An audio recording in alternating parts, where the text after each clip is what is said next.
He's like an exotic bird collector, she said. He only wants a woman who is free because his dream is to put her in a cage. By Trevor Noah, Born a Crime, Stories from a South African Childhood. Hi guys, welcome back to Clare's Kingdom, where we talk facts, walk fierce, and remind the world that well-behaved women rarely make history. You wake up, house up, run around in it, flossing on it. This diamond, my diamond, this rock, my rock.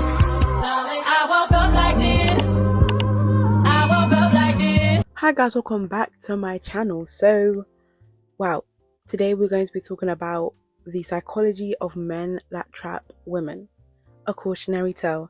And of course, if you've been up to date in social media, I'm sure we've seen the many instances that are going on with certain influencers finding out of how they were played and are now being trapped or blackmailed or gaslit because a man trapped them one way or the other.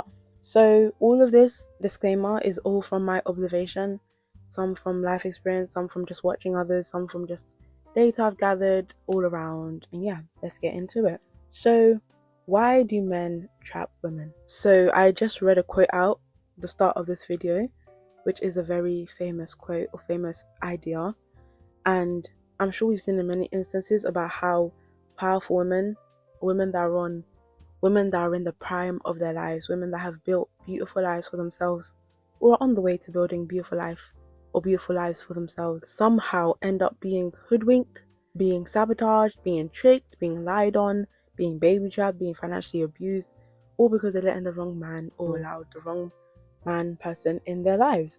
And from my observations, the number one reason why men trap women is due to cowardice and the fear of being alone.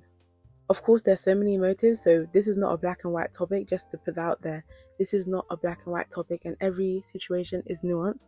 But one thing that we can find, which is a common denominator around these kind of topics or situations or dynamics, is that cowardice is a big factor, because no man in their full masculinity, no man or even person for that matter, in their wholeness and their fullness of self, is going to sit there and try to control or coerce any other human being, regardless of the situation. And yeah, cowardice and the fear of being alone turns people, and of course in this case men, into very ugly beings. And I'm not even talking about physically, inside, spiritually, emotionally. And these things can definitely manifest with ugly feelings and actions. And of course, jealousy ties into this, like jealousy / envy, the whole pipeline about how people can be so admired. And this is how people fall for it, by the way. Like, if you look at or we listen to the stories of women who were trapped by men, it all started with admiration. It started with being wooed, flowers, gifts, money, empty words, sweet nothings. And then it switched into this ugly, jealous, envious, hateful dynamic. And a key attribute as well is narcissism, of course. And I'm always saying how narcissists cannot see themselves, and that's a common observation. Like, narcissists generally do not see themselves. When narcissists look in the mirror, they don't see anything, and that's why they have to try and make a sense of themselves or make a sense of their power or worth through other people. And for some reason, this is by tearing people down, by making other people's lives hell. And narcissists can very much see your worth. And going back to the whole psychology of men that trap women, they always look for the most biggest, brightest, most potential of women, even a woman that's already executed her potential, and then they suck off that. They become parasites, they leech off them. Think about women that are these bright stars, then they end up in these relationships and now they're drained, they're let themselves go, they've lost their ambition, they've just become isolated, hermits, all these things. And the thing about it, the irony of it, is that these men will make these women to feel like they're worthless or they're nothing. Like, I've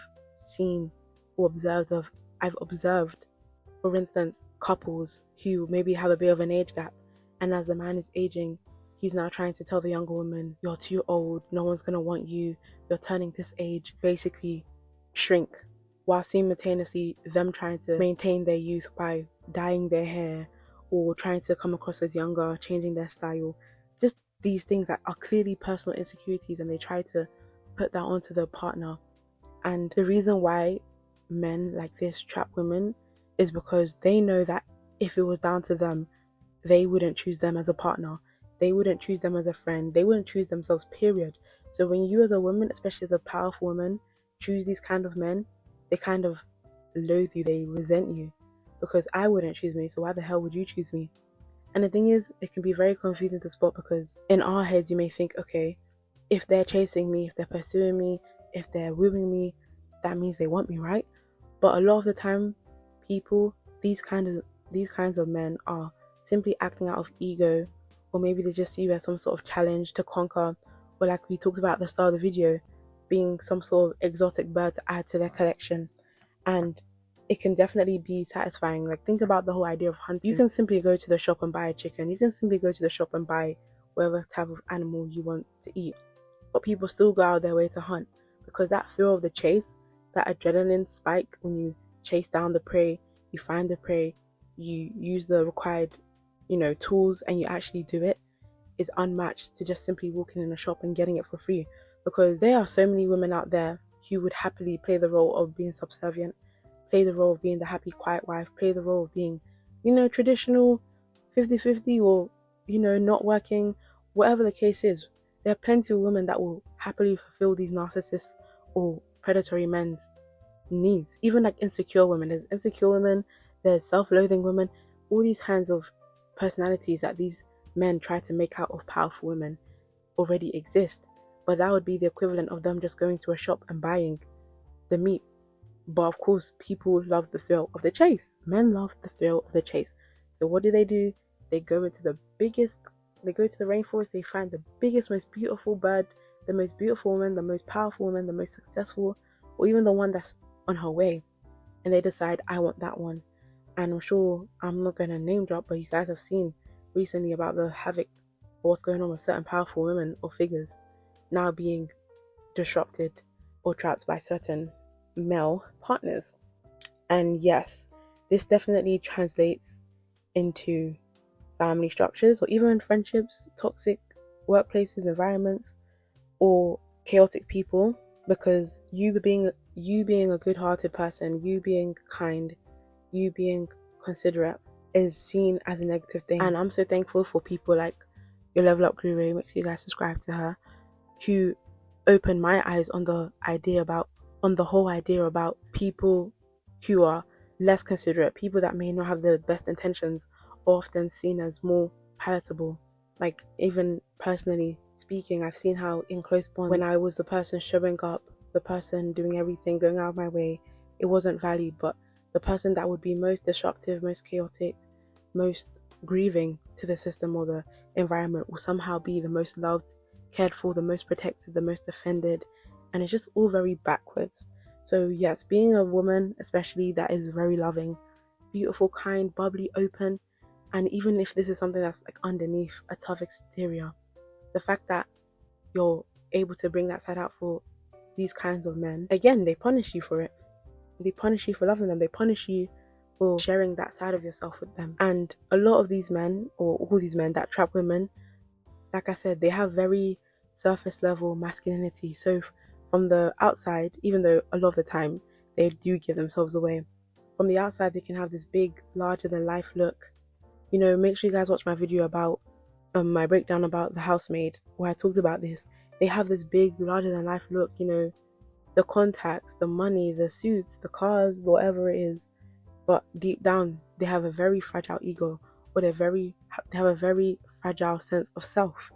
And of course, misogyny, patriarchy plays a huge role when it comes to the entrapment of men via women. Because you hear a lot about women trapping men, but men trapping women is definitely a big thing.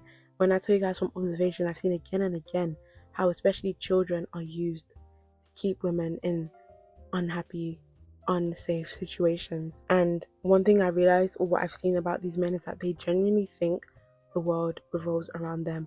And I think this is just something generally speaking, and most men in the world think that the world revolves around them. And like I said, we do have a patriarchal society, so men have already been socialized and conditioned to think they are the top of the hierarchy, or to think they're the more or most important person in the room.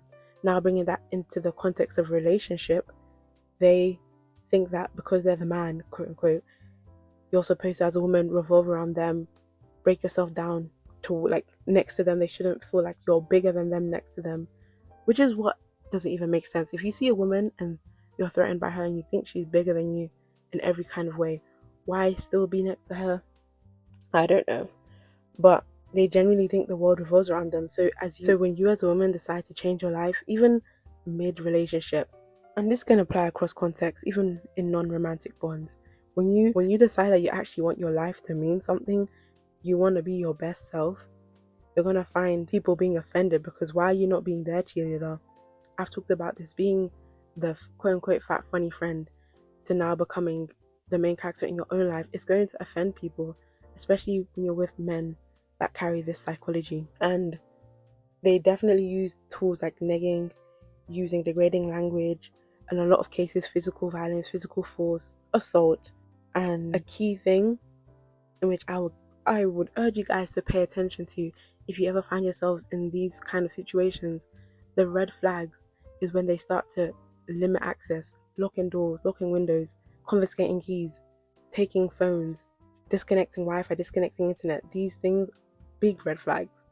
Big red flags. I don't care if it happened once. It was just, you know what, they apologize, they turn around. No, that's how it starts. It starts with the control. It starts with, you know what, don't wear that. I don't like when you, like, it starts with the tiny things, guys. And I just made a video about powerful women know that there's power in the details.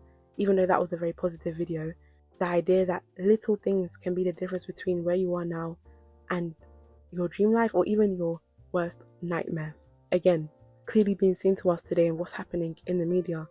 That little thing you decided to ignore, that little comment, that little weird behavior, the locking of doors, the confiscating of your car key, like, these are not normal behaviors. And if you find yourself in these kind of situations, get out. And yeah, my rhetoric is I'd rather be safe than sorry. A lot of women take the other road and just do it anyways, but of course we see it never ends well. And be sure to never allow these kinds of men to know your vulnerabilities or your weaknesses. And I think that just applies all around. And don't get me wrong, I think if you have a healthy relationship, a healthy partner, married preferably, and you're really deep into the relationship, you can, I guess, share some deep things about yourself, of course. But certain things, number one, I think there's certain things you take to the grave. Number two, don't let it be such a casual thing. It has to take time, consistency, credibility. Because one thing I've seen, again, via observation, is that men that trap women, or men that have the tendency to control, trap women, they use your vulnerabilities. I know this woman who was telling her partner how they used to be like overweight, fat, they used to be bullied, torn down for these kind of things. And of course in that moment it was like, wow, like, I understand, I'll never do that to you. And it was like, you know, fun, or I won't say fun, but it was, you can say, a sweet heart to heart, right? Later down the line, kids in, marriage in, cause problems start, infidelity enters the picture, and now it's no one's going to want you. You're fat, you're overweight, you're undesirable, look at you. And of course now this woman is devastated because now that one thing she entrusted with the partner was now being thrown back in her face. And I'm sure you guys can relate to something similar, or just the idea that people throw things back in your face when it serves them or serves their agenda. So yeah, just be aware of this. And of course they use money, they use the children. I know women, and I'm sure if you probably know a woman or two, especially in like the older generations, who stayed in marriages, who stayed in partnerships just because of the kids, even though in a lot of cases the kids would have rather not have been put through that, but story for another day. But a lot of women stay with their partners or husbands, or in the sake of children, in the name of, I don't want my kids to be taken away, I don't want my kids to be separated. Because a lot of men know that when it comes to kids, a lot of women are not going to leave their kids. So that is definitely a big one that they use. But yeah, this is just a breakdown to explore the different things that may be going through a man's head, the psychology. And obviously this can all, the reason why they're like this, I can't fully answer that question, but from my guess, I'm guessing childhood, just personal problems, wounds, mother wounds, father wounds, or just straight up just personality disorder. Like, there's just so many factors that can be the reason why. I'm not going to sit here and say I know exactly why, but from my observation, this is what I've come up with. And yeah, I hope it was helpful. I hope it was insightful or educational. Make sure you guys comment down below what you think. And yeah, I'll see you guys in the next one. Bye. I woke up like this. We flawless. Ladies, tell them I woke up like this.